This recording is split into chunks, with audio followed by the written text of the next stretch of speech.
কিন্তু আমরা 5ই আগস্ট দেশ স্বাধীন হওয়ার পর আমরা আশা করেছিলাম যে উনি নিজেই স্বইচ্ছে পদত্যাগ করে চলে যাবেন। কারণ উনিটা কি একটু উনি মানে শফিউল্লাহ চেয়ারম্যান সাহেব, ওনাদের এই বিগত 16 বছরের কর্মকাণ্ড, ওনার এখনো কোনো কাজ নেই যে জনগণের বিরুদ্ধে না গেছে। ওনারা শুধু খালি ওনাদের দলীয় লোক ছাড়া আর কাউকে ওনার কোনো আপনার এই ঘরে থাকতে দেয় নেই, এলাকায় আসতে দেয় নেই, কেউ শান্তি দেয় নেই। আমি যে থানা বিএনপির সভাপতি ছিলাম আমিও আসতে পারিনি শুধু এদের জন্য। তো আমরা আশা করেছিলাম যে 5ই আগস্টের পরে এই চেয়ারম্যান সাহেবরা, মেম্বার সাহেবরা নিজের থেকেই পদত্যাগ করে ওনারা চলে যাবেন, কিন্তু উনি এখনও যায়নি।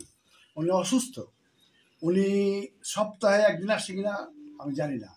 অনেক জনগণ কমপ্লেন করে, ওনারা অফিসে ওনাকে পায় না, ওনাদের কাজ করতে পারতেছে না। আমার কাজের জন্য আমি পাঠিয়েছিলাম একজনকে, রিয়াজ নামে এক ছেলেকে, ও গিয়ে তাকে পায়নি।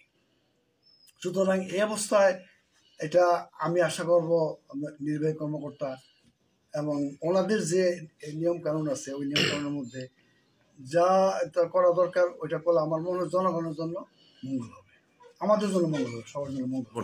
বিড়ম্বনা স্বীকার চরম বিড়ম্বনার। ধরেন আমার আজকে টাকার দরকার, জমি বিক্রি করি আমি কখন, আমার যখন অসুবিধা বিপদ তখন তো আমি জমি প্রয়োজনে, এখন তার জন্য যদি আমি জমি বিক্রি করতে না পারি, এই চেয়ে তো বড় দুঃখ আর কিছু নাই। তাকে আমরা চেয়ারম্যান বানিয়েছিলাম অনেক আশা করি যে উনি জনগণকে এই সেবা দিবেন, কিন্তু উনি তো এখন সেবার পরিবর্তে উনি শহরে সুখে শান্তিতে আসেন, উনি এলাকায় আসেন না। এটা থেকে আমরা অব্যাহতি চাই, আমরা চাচ্ছি ওনাকে অব্যাহতি দিয়ে একজনকে দায়িত্ব দেওয়া হোক, যিনি অন্তত সপ্তাহে 5 দিনই থাকবেন অফিসে। জনগণের এই ভোগান্তি কমবে, জনগণ উপকৃত হবে, খুশি হবে।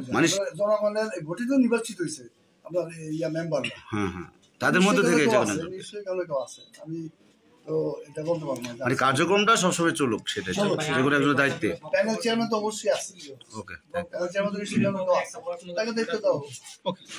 ঠিক আছে।